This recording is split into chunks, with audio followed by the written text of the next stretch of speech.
Waters in Houston have forced thousands of people to leave their homes, leaving behind almost everything they own. Some even having to leave behind their pets. Now, KSNT News reporter James Ryan has more on local efforts to help save these animals. That's new at 10. When disasters like Hurricane Harvey strike, people aren't the only victims. Many times as people are getting evacuated, dogs, cats, and other animals like these end up getting left behind.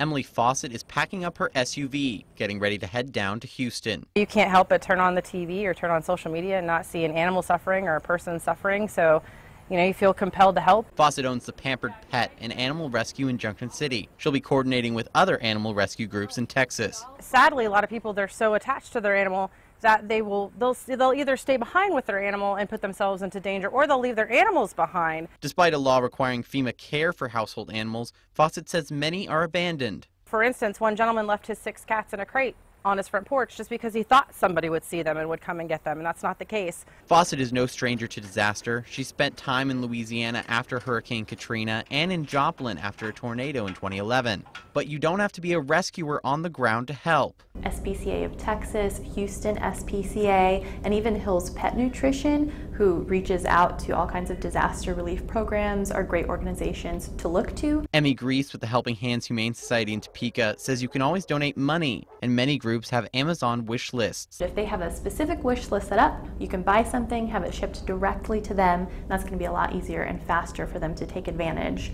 of those items. So even if you're not heading down to Houston like Fawcett, you can still do your part to help animals trapped in disaster. James Ryan, KSNT News. And if you're eager to lend a helping hand, you may think twice before packing your bags. That's right. We reached out to the Kansas Emergency Management Department tonight about how to best go about volunteering. They tell us too many individual volunteers could actually do more harm than good. When you have volunteers coming in that are spontaneous and not affiliated with an organization, you can literally make a disaster within a disaster. It takes people to manage those volunteers and a lot of planning. And the last thing we want to do is add to the problems.